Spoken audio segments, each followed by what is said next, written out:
आपको मैथ के सारे ही प्रश्नों के आंसर सिर्फ ऑप्शन ही ऑप्शन से देने हैं और वो भी 2 सेकंड के अंदर आपको आंसर देने हैं। दूसरी बात, कोई भी आंसर आपका गलत नहीं होना चाहिए, 1% भी गुंजाइश नहीं होनी चाहिए आपके आंसर के गलत होने की। हमने बोला कि आप ऐसा कर सकते हो कि सारे ही प्रश्नों के आंसर आप सिर्फ ऑप्शन ही ऑप्शन से दोगे, 2 सेकंड के अंदर प्रश्न का आंसर आना चाहिए, साथ ही साथ प्रश्न का आंसर गलत होने की 1% भी गुंजाइश नहीं होनी चाहिए। क्या आप ऐसा कर सकते हो? यदि आप ये बोलते हो कि सर हम ऐसा नहीं कर सकते, तो आज की इस वीडियो को देखने के बाद जितने भी टाइप के आपके मैथ के क्वेश्चंस रहने वाले हैं यहाँ पर, ये आपके दिल्ली पुलिस 2023 से 24 में जो आपके एग्जाम हुए थे वही सारे आपके क्वेश्चंस होने वाले हैं। तो जितने भी टाइप के आपके क्वेश्चंस होने वाले हैं उन सारे ही क्वेश्चंस को सिर्फ और सिर्फ ऑप्शन ही ऑप्शन से आंसर करेंगे, क्वेश्चन को सॉल्व नहीं करेंगे। दूसरी बात, किसी भी प्रश्न के गलत होने की 1% भी चांस नहीं होनी चाहिए और जो भी आंसर आपको देना है वह 100% सही देना है। बस आप इस वीडियो को पूरा देख लीजिए, आप ऐसा 100% कर पाओगे। अगर आपसे कोई भी ये पूछेगा कि आप ऐसा कर सकते हो या नहीं, तो आप इस वीडियो को यदि पूरा देख लेते हो तो आप सिर्फ यही बोलोगे कि इस टाइप के कोई भी क्वेश्चन दे दीजिए हमें, हम 100% उसका आंसर सिर्फ 2 सेकंड के अंदर सिर्फ ऑप्शन ही ऑप्शन से दे देंगे। ठीक, अच्छा, ये समझ आ गई होगी बात। लेकिन आपको एक बात अच्छे से याद रखनी है कि जो भी बातें हम आपको बताएंगे यहाँ पर, वो बातें बस आपको अच्छे से याद रखनी है। यदि आप गड़बड़ करते हो तो इसके जिम्मेदार सिर्फ आप होंगे, हम नहीं होंगे। अब जितने भी आपके प्रश्न होने वाले हैं, सारे ही प्रश्नों के आंसर क्या है, सिर्फ ऑप्शन ही ऑप्शन से देने वाले हैं। ठीक, अब सिर्फ यहाँ पर देखिए होगा क्या, होगा सिर्फ इतना ही कि हम आपको समझाएंगे, तो सिर्फ समझाने में आपको टाइम लग सकता है हमें, लेकिन जब आप खुद से प्रश्नों को सॉल्व करोगे तो मात्र 2 सेकंड के अंदर आप आंसर दे दोगे। ठीक, तो चलिए स्टार्ट करते हैं। अब देखिए, ये आपका एक प्रश्न है, इस प्रश्न में आपको बिल्कुल भी पेन पेपर की आवश्यकता नहीं है, सीधा ही आप इसका आंसर जो है वह विदिन सेकंड 2 सेकंड के अंदर इसका आंसर दे सकते हो, और वो भी आपका बिना इस प्रश्न को सॉल्व किए। इस टाइप के जितने भी आपके प्रश्न हो, उन सारे ही प्रश्नों में आप ये ट्रिक लगा लीजिएगा, आपकी 100% वर्क करेगी। कैसे, ध्यान से समझिएगा। यहाँ पर बोला गया है, एक निश्चित राशि साधारण ब्याज पर 3 वर्ष में इतने रुपए हो जाती है और 5 वर्ष में इतने रुपए हो जाती है। ठीक, अब यहाँ पर बोला गया है कि वार्षिक ब्याज दर क्या है, ये हमसे यहाँ पर पूछा गया है। ध्यान से समझ लीजिएगा, आप कोई भी एक पेयर ले सकते हो, आप 3 वर्ष वाले ले सकते हो या फिर आप 5 वर्ष वाले ले सकते हो। प्रश्न को आपको सॉल्व नहीं करना है, सिर्फ आपको यहाँ पर क्या करना है कि आपको कोई भी एक पेयर मान लेना है। हमने बोला कि चलो यहाँ पर 5 वर्ष वाले ले लेते हैं, और आप जब प्रैक्टिस करो तो आप 3 वर्ष वाला लेकर आप प्रैक्टिस कर लेना। ठीक, अब यहाँ पर देखिए, हमने बोला 5 वर्ष वाला हमने यहाँ पर ले लिया। अब ये क्या है, आपका मिश्र धन है। ठीक, क्या है, मिश्र धन है। अब यहाँ पर जाने समझिए, सीधा ही ऑप्शन पर आ जाइए। हमने बोला 6 का गुणा आप 5 में कीजिए, समय कितना है, 5 है, तो 6 का गुणा आप 5 में कीजिए, 6 पंजे 30 होता है। 30% का मतलब होता है आपका 3/10। हमने बोला 10 में आप 3 जोड़ दीजिए, कितना हो जाएगा, 13 हो जाएगा। और 13 से यदि हम इस संख्या को देखते हैं तो यहाँ पर देखिए 13 से ये संख्या डिवाइड नहीं हो रही है, तो ये हमारा आंसर नहीं होगा। इस बात हमने बोला कि 7% को देखते हैं, तो 7 का पारा हमने 5 बार पढ़ा, कितना आगे आ गया, 7 पंजे 35।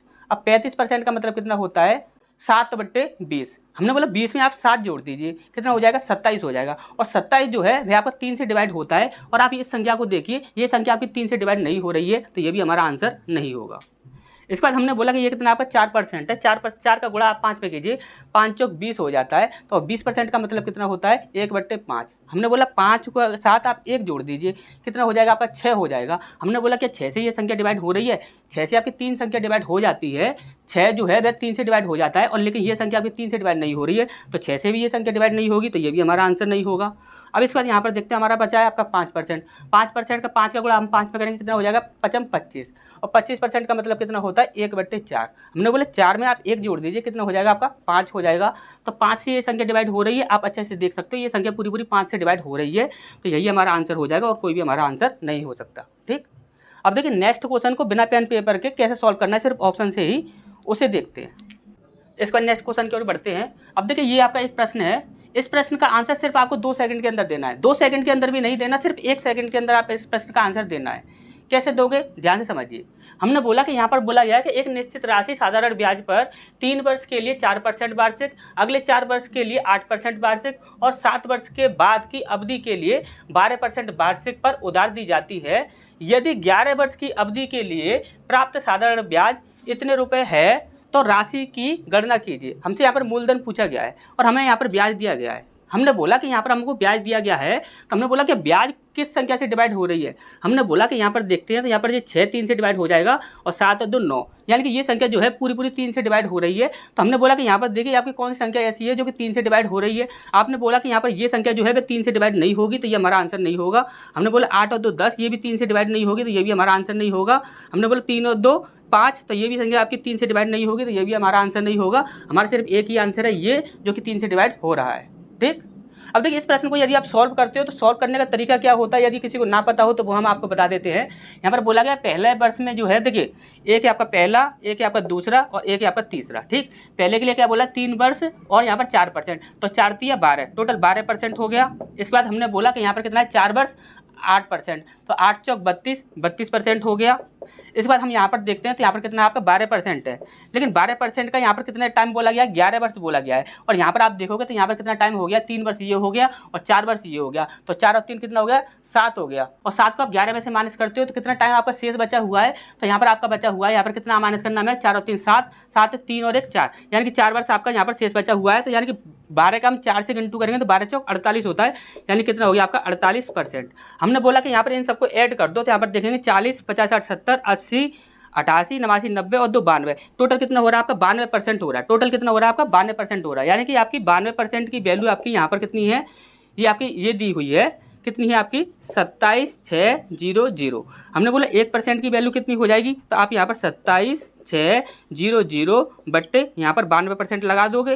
और यहाँ पर हमने बोला कि हमेशा ही जो भी आपकी फर्स्ट वैल्यू होती है बाकी 100% होती है, तो हमने बोला कि 100% की वैल्यू कितनी हो जाएगी, तो 100% की यदि हम वैल्यू निकालें तो हम 100 से यहाँ पर इंटू कर देंगे। ठीक, अब यहाँ पर देखिए तो ये संख्या जो है इसको कितनी बार में डिवाइड करेगी, तो यहाँ पर देखिए 2 का पहाड़ा ऐसा पढ़िए जो कि आपका यहाँ पर 6 इकाई अंक बना दे, तो 2 3 6 होता है, यानी कि हम यहाँ पर यदि हम इसमें 3 से इंटू करके देखें तो 3 दूनी 6 हो जाएगा और 9 3 27 हो जाएगा, यानी कि ये संख्या जो है वह ऊपर वाली संख्या को 3 बार में डिवाइड कर रही है, यानी कि ये संख्या जो है 3 बार में डिवाइड हो गई। तो यहाँ पर कितना बचेगा आपका 300 बचेगा, और 300 का यदि आप 100 में इंटू कर देते हैं तो कितना हो जाएगा 30000। ठीक, ये हमारा आंसर हो जाएगा। अच्छे से समझ आया होगा। नेक्स्ट क्वेश्चन की ओर बढ़ते हैं, उसे बिना पेन पेपर के कैसे सॉल्व करना है उसे देखते हैं। इसको नेक्स्ट क्वेश्चन की ओर बढ़ते हैं। देखिए ये आपका एक ऐसा प्रश्न है, इसमें सिर्फ आप 1 सेकंड के अंदर आप आंसर दे सकते हैं, सिर्फ और सिर्फ 1 सेकंड के अंदर आंसर दे सकते हैं। जो एग्जामिनर जो है उसने ऑप्शन ऐसे रखे हैं कि आप सिर्फ 1 सेकंड के अंदर आंसर दे सकते हैं। कैसे दे सकते हैं, ध्यान से देखिए।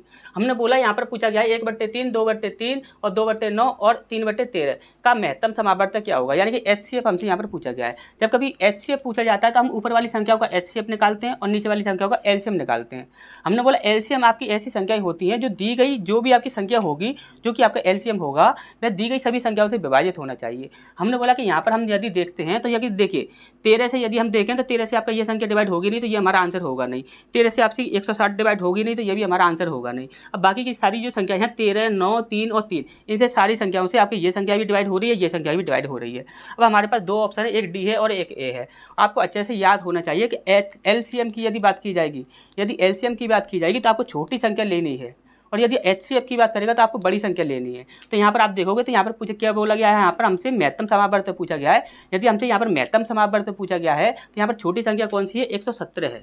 और हमें क्या निकालना होगा, नीचे वाली संख्या को LCM निकालना होगा ना, तो एक छोटी वाली संख्या लेंगे। तो यहाँ पर 117 आपका छोटी है, 130 थे, तो 130 आपका आंसर होगा नहीं। हमारा आंसर क्या हो जाएगा 117 वाला। ठीक, अच्छे समझ आया होगा। नेक्स्ट क्वेश्चन को बिना पेन पेपर के कैसे सॉल्व करना है उसे देखते हैं। इसको नेक्स्ट क्वेश्चन की ओर बढ़ते हैं। देखिए यहाँ पर ये हमारा एक प्रश्न है चक्रवृद्धि ब्याज से संबंधित। इस प्रश्न में आपको बिल्कुल भी 1 सेकंड से ज़्यादा समय नहीं लेना है, 1 सेकंड से ज़्यादा समय नहीं लेना है इस प्रश्न को आपको सॉल्व करने में। मात्र 1 सेकंड के अंदर आपका आंसर आ जाना चाहिए, और आपको सॉल्व नहीं करना है, सिर्फ ऑप्शन से ही आपको आंसर देना है। कैसे दोगे, ध्यान से समझिए। हमने बोला कि यहाँ पर बोला गया कि एक निश्चित राशि चक्रवृद्धि ब्याज पर 2 वर्ष और 3 वर्ष में क्रमशः इतने और इतने रुपए हो जाती है, यानी कि 2 वर्ष में आपकी इतने हो रही है और 3 वर्ष में आपकी इतने रुपए हो रही है। तो ब्याज की दर कितनी होगी ये हमसे यहाँ पर पूछा गया है। हमेशा ही इस प्रश्न में इस प्रकार का यदि आपसे प्रश्न पूछा जाता है और चक्रवृद्धि ब्याज से यदि प्रश्न संबंधित हो तो आपको हमेशा ही यहाँ पर जो पहला वाला जो होगा उसको आपको टारगेट करना है, उसको आपको टारगेट करना है। क्यों करोगे, कैसे करोगे, ये बात हम आपको थोड़ी देर बाद बताएंगे। पहले हम आंसर निकाल देते हैं। तो आंसर इसका निकालेंगे तो यहाँ पर कैसे निकालेंगे, सीधा ही यहाँ पर परसेंटेज पर आ जाओ। हमने बोला कि यहाँ पर कितना है आपका 6% है। 6% का मतलब होता है आपका 3/50। हमने बोला क्या 50 से आपकी ये संख्या डिवाइड हो रही है, तो आप बोले सर नहीं हो पाएगी, तो ये हमारा आंसर नहीं होगा। हमने बोला कि ये कितना है आपका 5% है, और 5% का मतलब कितना होता है 1/20 होता है। हमने बोला क्या 20 से ये संख्या डिवाइड हो रही है, तो 20 से ये संख्या डिवाइड हो रही है, तो ये हमारा आंसर हो जाएगा। इसके बाद हमने बोला कि 4% का मतलब कितना होता है, 4% का मतलब होता है 1/25। हमने बोला कि 25 से ये संख्या डिवाइड हो जाएगी, तो 25 से ये संख्या डिवाइड नहीं हो रही है, तो ये भी हमारा आंसर नहीं होगा। हमने बोला ये कितना है आपका, ये है आपका 7%। हमने बोला 7% का मतलब कितना होता है, 7% का मतलब होता है 7/100। तो हमने बोला कि 100 से ये संख्या डिवाइड हो जाएगी, आप बोलो सर बिल्कुल भी नहीं होगी, तो ये भी हमारा आंसर नहीं होगा। ठीक, अब आप यहाँ पर ये बोल रहे होंगे कि यहाँ पर सर जी यहाँ पर ये मिश्रधन हो रहा है, 2 वर्ष के बाद का ये मिश्रधन है और ये आपका 3 वर्ष के बाद का मिश्रधन है, तो ये तो आपके मिश्रधन हो रहे हैं, तो आप यहाँ पर मिश्रधन जो होता है वहाँ पर जैसे कि हम 5% की बात करें तो 5% का मतलब कितना होता है 1/20 होता है, और मिश्रधन को जब कभी डिवाइड करके देखते हैं तो यहाँ पर ऊपर वाली संख्या में ऐड कर देते हैं, यानी कि 20 में हम 1 जोड़ेंगे तो कितना हो जाएगा 21 हो जाएगा, तो 21 से हम डिवाइड करके देखते हैं। लेकिन आप यहाँ पर सीधा ही मूलधन जो होता है यानी फर्स्ट वैल्यू जो होती है उसे हम नीचे वाली संख्या से डिवाइड करके देखते हैं, तो इसको हम यहाँ पर नीचे वाली संख्या से डिवाइड करके क्यों देख रहे हैं। जितने भी स्टूडेंट जो हमारे पुराने स्टूडेंट हैं उनके माइंड में ये बात चल रही होगी, तो यहाँ पर आप ध्यान से समझिएगा यहाँ पर होता क्या है, ध्यान समझिएगा आपको किस प्रकार से आपको इसको टारगेट करना है। तो जैसे कि हमने बोला कि यहाँ पर कोई एक धनराशि है जो कि 2 वर्ष में कितनी हो रही है आपकी 12,260 इतने रुपए हो रही है। हमने बोला कि उसके बाद उसने बोला है कि भाई 3 वर्ष बाद इतने रुपए हो जाते हैं, 3 वर्ष यानी कि 2 वर्ष ये हो गए और 1 वर्ष ये हो जाएगा, तो 3 वर्ष बाद वह कितने रुपए हो गए, तो 3 वर्ष बाद वह हो गए आपके 12,873 इतने रुपए हो गए। हमने बोला कि जब कभी भी आपको इस प्रकार से दिख जाए तो हमेशा याद रखना कि यहाँ पर ये जो है ये आपकी फर्स्ट वैल्यू है, फर्स्ट वैल्यू जो 2 वर्ष के बाद बनकर आई ये आपकी सेकंड वैल्यू हो गई। अब इसके बाद यहाँ पर ये जो है ये आपकी फर्स्ट वैल्यू है, फर्स्ट वैल्यू के बाद 1 वर्ष के बाद जो बनकर आई वो आपकी ये है, यानी कि फर्स्ट वैल्यू ये है और यहाँ पर लास्ट वैल्यू आपकी ये हो गई। और यहाँ पर इसके अकॉर्डिंग देखा जाए तो यहाँ पर फर्स्ट वैल्यू ये है और लास्ट वैल्यू ये है, तो आपकी यदि फर्स्ट वैल्यू है और हम इसको टारगेट कर रहे हैं तो यहाँ पर आपकी फर्स्ट वैल्यू ये हो जाएगी और लास्ट वैल्यू आपकी ये हो जाएगी। इसका मतलब फर्स्ट वैल्यू वाली जो होगी तो नीचे वाली संख्या से ही तो डिवाइड करके देखेंगे। अच्छा, समझ आया होगा। जितने भी पुराने स्टूडेंट हैं उनके माइंड में जो कन्फ्यूजन होगा वो आपका दूर हो गया होगा। तो आपको इस प्रकार का जब कभी प्रश्न दिखता है यदि चक्रवृद्धि ब्याज से संबंधित, तो आप यहाँ पर क्या करोगे, आप इस वैल्यू को यहाँ पर टारगेट करोगे। ठीक, अच्छे समझ आ गया होगा। अब नेक्स्ट क्वेश्चन को बिना पेन पेपर के कैसे सॉल्व करना है उसे देखते हैं। इसके बाद नेक्स्ट क्वेश्चन की ओर बढ़ते हैं। अब देखिए ये आपका एक एलसीएम से संबंधित प्रश्न है और इस प्रश्न का आंसर आपका 1 सेकंड भी नहीं लगना चाहिए, 1 सेकंड से भी कम समय में इसका आंसर आना चाहिए। कैसे आएगा, देखिए एग्जामिनर ने जो आपके ऑप्शंस रखे हैं वो भी इस प्रकार से रखे हैं कि आपको 1 सेकंड भी नहीं लगना चाहिए इस प्रश्न का आंसर देने में। कैसे, तो ध्यान से समझिए। यहाँ पर बोला गया है 9/10, 12/25, 18/35 और 21/40 का लघुत्तम समावर्तक क्या होगा, ये हमसे यहाँ पर पूछा गया है। तो आपको अच्छे से पता है यदि लघुत्तम समावर्तक यानी कि एलसीएम की बात कर रहा है तो हम ऊपर वाली संख्याओं का एलसीएम लेंगे और नीचे वाली संख्याओं का एचसीएफ निकालेंगे।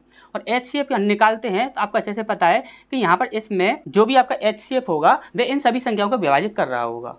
तो हमने बोला कि यदि एचसीएफ देखते हैं तो नीचे वाली संख्या को टारगेट कर लेते हैं। यहाँ पर देखें तो देखिए 9 से आपकी ये संख्या डिवाइड नहीं होंगी तो ये हमारा आंसर नहीं होगा। 7 से ये सारी संख्या डिवाइड नहीं हो रही है तो ये भी हमारा आंसर नहीं होगा। 100 से ये सारी संख्या डिवाइड नहीं हो रही है तो ये भी हमारा आंसर नहीं होगा। ये सिर्फ 5 से ही ये सारी संख्या डिवाइड हो रही है तो ये हमारा आंसर हो जाएगा। अच्छे समझ आया होगा। नेक्स्ट क्वेश्चन को बिना पेन पेपर के कैसे सॉल्व करना है उसे देखते हैं। इसका नेक्स्ट क्वेश्चन की ओर बढ़ते हैं। अब देखिए ये आपका एक प्रश्न है, इस प्रश्न का आंसर आपका 1 सेकंड भी नहीं लगना चाहिए, 1 सेकंड से भी कम समय में इस प्रश्न का आंसर आपका आ जाना चाहिए। अब देखिए कैसे आएगा, ध्यान समझिए। हमसे बोला गया कि 65, 75 और 90 का महत्तम समावर्तक क्या होगा, यानी कि यहाँ पर एचसीएफ क्या होगा, ये हमसे यहाँ पर पूछा गया है। और आपको अच्छे से पता है कि जो भी आपका एचसीएफ होता है वह सारी संख्या को डिवाइड करने वाली संख्या होती है। तो हमने यहाँ पर देखा कि यहाँ पर देखें तो हम देखिए ये कितना है आपका 15 है, तो 15 से आप यहाँ पर देखोगे तो 15 से आपका 65 डिवाइड नहीं होगा क्योंकि ये आपका 3 से डिवाइड हो रहा है, ये आपका 3 से डिवाइड नहीं हो रहा है, तो ये आपका आंसर नहीं होगा। इसके बाद हमने बोला कि ये कितना है 13 है, तो 13 से आपका 75 डिवाइड नहीं होगा तो ये भी आपका आंसर नहीं होगा। ठीक, इसके बाद यहाँ पर हम देखते हैं और यहाँ पर देखिए 90 भी आपका 13 से डिवाइड नहीं हो रहा है, तो यहाँ पर आपका देखिए यहाँ पर 5 से आपकी ये सारी संख्या डिवाइड हो रही है और 3 से देखें 3 से आपका यहाँ पर ये संख्या डिवाइड होगी नहीं तो ये हमारा आंसर होगा नहीं, तो 5 से ये डिवाइड होने वाला ही हमारा आंसर हो जाएगा। ठीक, अच्छे समझ आया होगा। नेक्स्ट क्वेश्चन की ओर बढ़ते हैं। इसके बाद नेक्स्ट क्वेश्चन की ओर बढ़ते हैं। अब देखिए ये आपका एक प्रश्न है, हमने आपको जो ट्रिक बताई थी, यदि आप उस ट्रिक का प्रयोग करोगे तो आप यहाँ पर सिर्फ 1 सेकंड के अंदर आंसर दे सकते हैं इस प्रश्न का। आपको ये नहीं देखना पड़ेगा कौन सी संख्या से विभाजित है या नहीं है, या फिर क्या है क्या नहीं, आपको कुछ भी नहीं देखना पड़ेगा। हमने आपको अभाज्य संख्या वाला जो तरीका बताया था, यदि आप उस तरीके का यदि प्रयोग करते हो तो यहाँ पर इस प्रश्न का आंसर सिर्फ 1 सेकंड के अंदर आप दे सकते हो, सिर्फ 1 सेकंड। और 1 सेकंड भी आपका मुश्किल से ही लगेगा, आप उससे भी कम समय में आंसर दे दोगे। कैसे दे दोगे? अब यहाँ पर देखिए, यहाँ पर हमसे बोला गया कि निम्नलिखित में से कौन सा संख्या युग्म एक दूसरे से सापेक्षित अभाज्य है। अभाज्य संख्या के बारे में हमसे यहाँ पर पूछा गया है। हमने आपको हमेशा क्या बताया था, यहाँ पर देखिए 90 से 100 के बीच में एक ही अभाज्य संख्या होती है, वो कितनी होती है 97। तो यहाँ पर 98 है, ये हमारा आंसर होगा नहीं। अब इसके बाद देखिए यहाँ पर कितना है आपका 51 और 119। हमने बोला किसी भी संख्या से डिवाइड करके या देखने की आपको कुछ भी आवश्यकता नहीं है। हमने बोला कि अभाज्य संख्या, जब हमने आपको ट्रिक बताई थी तो वो ट्रिक क्या बताई थी, हमने बोला था आपसे एक 20 की लाइन और एक 50 की लाइन और एक आपकी 80 की लाइन। इसमें आपकी दो अभाज्य संख्याएं होती है। कितनी कितनी होती हैं? दो होती हैं। और किस किस पेयर में होती हैं हमने आपको बताया था, 23 29, 53 59, 83 89। याद कराया था हमने आपको। याद नहीं करना था, सिर्फ आपको ट्रिक लगानी थी वहाँ पर। तो आपने अभाज्य संख्या वाली यदि आपने किसी ने भी वीडियो देखी होगी तो आप इसका सेकंड से भी कम समय में आंसर दे दोगे। हमने बोला कि यहाँ पर 40 और 70 की लाइन में कौन सी अभाज्य संख्याएं होती हैं, तो हमने आपको ट्रिक क्या बताई थी, यहाँ पर 10 की लाइन में क्या होती हैं, 11 13 17 और 19। हमने यही बताया था आपको। हमने बोला 40 की लाइन में क्या होंगी, 41 43 47। और यहाँ पर फिर इसके बाद 70 की लाइन में क्या होंगी, तो 70 की लाइन में होंगी आपकी 71 73 और 79। इस प्रकार से हमने आपको बताया था। तो किसी ने भी यदि अभाज्य संख्याओं वाली यदि वीडियो देखी होगी तो वो इस प्रश्न को सिर्फ 1 सेकंड से भी कम समय में सॉल्व कर देगा। और यहाँ पर जिसने भी अभाज्य संख्या वाली वीडियो नहीं देखी होगी वो यहाँ पर आपका यहाँ पर डिवाइड करके देखता रहेगा कौन सी संख्याएं ऐसी हैं जो कि डिवाइड हो रही हैं किसी संख्या से। तो वहाँ पर आपको बहुत ज़्यादा टाइम लगने वाला है। यहाँ पर आप देखोगे तो यहाँ पर 51 आपकी अभाज्य संख्या नहीं आएगी, क्योंकि कितनी होती है आपकी 23 29 53 59 83 89। तो यहाँ पर 51 तो अभाज्य संख्या में आती ही नहीं है 50 की लाइन में, तो ये हमारी नहीं होगी और ये भी नहीं होगी। एक ही ऑप्शन बचता है, तो ये हमारा आंसर हो जाएगा। यदि किसी ने अभाज्य संख्या वाला वीडियो नहीं देखा है, अब तक नहीं देखा है, तो देखिए अभाज्य संख्या से सबसे ज़्यादा प्रश्न पूछे जाते हैं नंबर सिस्टम में। याद रखिए, उस वीडियो को आप अच्छे से देख लीजिए। एक बार सिर्फ देखने की ज़रूरत है। आप 1 से लेकर 100 तक की कोई भी अभाज्य संख्या आपसे पूछ ली जाए, आप तुरंत बता दोगे इसमें से कौन सी संख्या अभाज्य संख्या है या नहीं है। और वहाँ पर हमने आपको 1 से लेकर 1000 तक की अभाज्य संख्या बताई हैं। यदि किसी ने ना वीडियो देखा हो तो चैनल पर जाकर प्लेलिस्ट आपको मिल जाएगा, वहाँ पर आपको वीडियो मिल जाएगा, वहाँ से जाकर आप अभाज्य संख्या वाला वीडियो देख लीजिएगा। ठीक, तो नेक्स्ट क्वेश्चन की ओर बढ़ते हैं।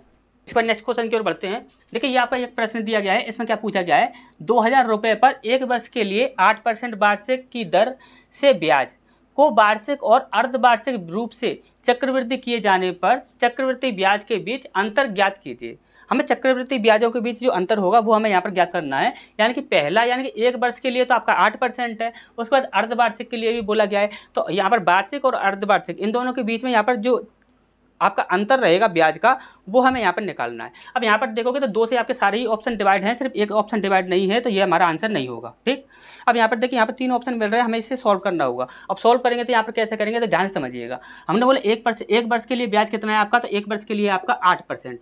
हमने बोला अर्धवार्षिक की बात कर रहा है, तो अर्धवार्षिक के लिए यहाँ पर देखिए 1 वर्ष बोल रहा है, तो अर्धवार्षिक के लिए कितने पेयर बनेंगे, 6 महीने के होते हैं, तो यानी कि 2 पेयर बनेंगे, यानी कि टाइम कितना हो गया, 2 हो गया। इसके बाद हमने बोला कि दर की बात करें तो 1 वर्ष का ब्याज आपका 8% है, तो यदि हम 2 पेयर की बात करेंगे यानी आधे वर्ष की बात करेंगे तो आधे वर्ष में कितना हो जाएगा, 4% हो जाएगा। यानी कि टाइम कितना हो रहा है आपका, 4% हो रहा है, यानी कि दर कितनी हो रही है, 4% हो रही है, और टाइम कितना हो रहा है, 2 हो रहा है। हमने बोला कि सीधा यहाँ पर सक्सेसिव यदि आप लगाते हो तो 4 और 4 तो 8 हो जाएगा, 4 + 4 तो 8 हो जाएगा, और 4 × 4 करते हो तो कितना हो जाएगा आपका, 16 हो जाएगा। और 16 को 100 से डिवाइड करोगे तो कितना आ जाएगा, 0.616 आ जाएगा। कितना आ जाएगा, 0.16। इस प्रकार से आपका आ जाएगा। तो देखिए यहाँ पर कितना आ रहा है आपका, 8 + 0.16 आ रहा है। तो यानी कि यहाँ पर आप देखोगे तो 8.16 ये आपका यहाँ पर परसेंट आपका बन जाएगा। तो यानी कि 8 से तो आपका 8 यहाँ पर कैंसिल हो जाएगा, क्योंकि यहाँ पर अंतर निकालना है ना हमें। तो 8 से तो आपका 8 कैंसिल हो जाएगा, बचा कितना आपका 0.16, इतना आपका यहाँ पर बच जाएगा। तो हमें सिर्फ यहाँ पर अंतर निकालना था, तो यहाँ पर हम क्या करेंगे, 0.16 जो है वो हम 2000 रुपये का निकाल देंगे। तो 2000 रुपये जो हैं, 2000 का 0.16 निकालेंगे तो यहाँ पर 16/100 तो आपका ये हो जाएगा, क्योंकि 2 संख्या का पॉइंट है। और यहाँ पर परसेंट निकालेंगे तो परसेंट का आपका 100 रखेंगे। ठीक, अब इस प्रकार से यदि हम यहाँ पर देखते हैं तो 3 जीरो से तो आपका 3 जीरो यहाँ पर ये कैंसिल हो जाएंगे और 16 दूनी कितना होता है 32 होता है। और यहाँ पर 10 लगा हुआ है नीचे, तो यहाँ पर एक पॉइंट हम यहाँ पर लगा देंगे, यानी कितना हो जाएगा 3.20। इतना आपका यहाँ पर आंसर आना चाहिए। तो देखिए 3.20 ये हमारा आंसर हो जाएगा। अच्छा समझ आया होगा। नेक्स्ट क्वेश्चन की ओर बढ़ते हैं। इसके बाद नेक्स्ट क्वेश्चन की ओर बढ़ते हैं। देखिए यहाँ पर हमारा एक प्रश्न है, यहाँ पर देखिए ए बी का अनुपात दिया गया है 4 और 3 और बी सी का अनुपात दिया गया है आपका 7 और 2।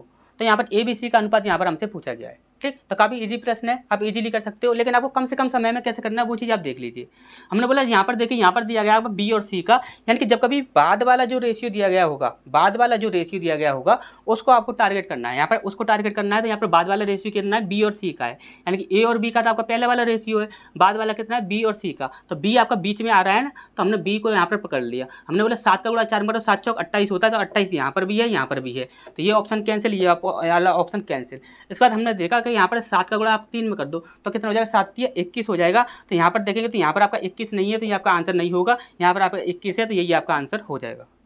ठीक, इस प्रकार से भी आप कर सकते हो, या फिर आप इस प्रकार से भी कर सकते हो। यदि ए का रेशियो कितना है 4 है, तो 4 से डिवाइड करके देखो 4 से कौन सी संख्या डिवाइड हो रही है। तो यहाँ पर देखिए 4 से आपके ये 3 ऑप्शन डिवाइड हो रहे हैं, ये ऑप्शन डिवाइड नहीं हो रहा है, तो ये हमारा आंसर नहीं होगा। इसी प्रकार से देखोगे तो आप सी लास्ट वाली से देखना होगा आपको। तो लास्ट वाली कितनी है सी है, तो सी आपका 2 है, तो देखिए 2 से तो आपकी सारी संख्या डिवाइड हो रही है। तो आपको दोनों तरीके से आप चेक कर सकते हो, कैसे भी आप चेक कर सकते हो। ठीक, अच्छा समझ आ गया होगा। नेक्स्ट क्वेश्चन की ओर बढ़ते हैं। इस पर नेक्स्ट क्वेश्चन की ओर बढ़ते हैं। देखिए यहाँ पर बोला गया है कि ए बी की तुलना में 3 गुना अच्छा कार्य कुशल है। हमने बोला कि ए जो है वह 3 गुना कार्य कुशल है बी से। अब उसने बोला कि इसलिए किसी कार्य को बी से 60 दिन कम में पूरा कर सकता है। एक साथ काम पूरा करते हुए वे काम को कितने दिनों में पूरा कर देंगे, ये हमसे यहाँ पर पूछा गया है। अब आपको देखिए ये वही टाइप है जो कि हमने आपको पहले ट्रिक बताई थी, लेकिन उसमें क्या है कि यदि दोनों एक साथ इतने समय में कर देते हैं तो ये कितने दिन में करेगा या ये कितने दिन में करेगा, ये आपसे यदि ये इस प्रकार से यदि हमसे पूछा जाता तो हम डायरेक्टली यहाँ पर ट्रिक लगा देते, हमारा आंसर आ जाता। लेकिन यहाँ पर क्या है कि यहाँ पर अंतर दिया गया है। ये क्या दिया गया है, अंतर दिया गया है। जो भी आपका अंतर दिया गया है, तो अंतर में आपको क्या देखना होगा, यहाँ पर देखिए इसका भी अंतर लेना होगा, इसका अंतर लेना होगा, तो यहाँ पर फर्स्ट एक की वैल्यू आ जाएगी। जैसे कि हम आपको समझाते हैं, यहाँ पर ये है आपका ए है और ये आपका बी है। यहाँ पर ए की रेशियो कितना है 3 है, बी का रेशियो कितना है 1 है। हमने बोला कि यहाँ पर इन दोनों का यहाँ पर अंतर कितना दिया हुआ है 60 दिया हुआ है। तो हमने बोला 3 और 2 का अंतर कितना हो जाएगा 2 हो जाएगा, और 2 से इसमें यदि हम डिवाइड करते हैं तो कितना हो जाएगा 30 आ जाएगा। कितना आ जाएगा 30 आ जाएगा। यानी कि यहाँ पर एक रेशियो की वैल्यू 30 है, तो यहाँ पर 3 रेशियो की वैल्यू कितनी हो जाएगी 3 तिया 9 यानी कि 90, और एक रेशियो की वैल्यू कितनी हो जाएगी 30 हो जाएगी। यानी कि ए जो है वह 90 दिन में करता है और बी जो है वह 30 दिन में करता है। इतनी सी बात अच्छे से समझ आ गई होगी। अब यहाँ पर अच्छे से पता है कि यहाँ पर इन दोनों का यदि आप रेशियो लेते हो तो आपका 90 ही आएगा। कितना लेगा सॉरी एलसीएम निकालते हो तो आपका 90 ही आएगा। यदि एलसीएम यहाँ पर 90 है तो वह बोल रहा है कि भाई दोनों एक साथ कितने दिन में कर देंगे। तो यहाँ पर देखिए ये 3 दिन में करता है, ये 1 दिन में करता है, यानी कि 3 और 1 4, यानी कि 4 की कैपेसिटी से ये करेंगे। तो 4 की कैपेसिटी से करेंगे तो यहाँ पर देखिए ये आपका 45 हो जाएगा, 45/2 हो जाएगा, 4 से डिवाइड करेंगे तो, और 45 का आधा यदि हम करते हैं तो कितना हो जाएगा 20 और 2 22, यानी 22.5 हो जाएगा आपका। तो 22.5 कहाँ पर है, तो 22.5 आपका यहाँ पर है, तो यही हमारा आंसर हो जाएगा। ठीक, अच्छा समझ आया होगा। नेक्स्ट क्वेश्चन की ओर बढ़ते हैं। इस पर नेक्स्ट क्वेश्चन की ओर बढ़ते हैं। देखिए यहाँ पर बोला गया है कि राम और नरेश मिलकर एक कार्य को 20 दिन में कर सकते हैं। ठीक, उसके बाद बोला गया है कि नरेश और श्याम मिलकर इस कार्य को 15 दिन में कर सकते हैं। उसके बाद बोला गया है कि तीनों मिलकर उस कार्य को 12 दिन में कर सकते हैं। तो यहाँ पर बोला गया है कि राम और श्याम मिलकर उस कार्य को कितने दिन में करेंगे, ये हमसे यहाँ पर पूछा गया है।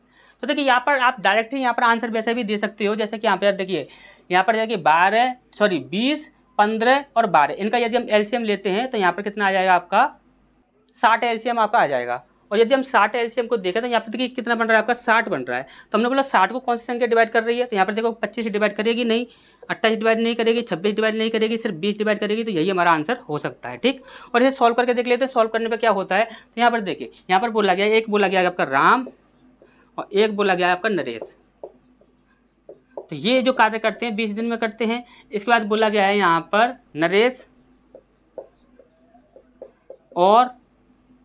नरेश और श्याम कितने दिन में करते हैं, ये तो ये करते हैं आपके 15 दिन में करते हैं। और यहाँ पर राम, नरेश और श्याम ये तीनों मिलकर कर रहे हैं ना, तो ये तीनों मिलकर कितने समय में कर रहे हैं 12 दिन में कर रहे हैं। एलसीएम कितना हो जाएगा 60 हो जाएगा।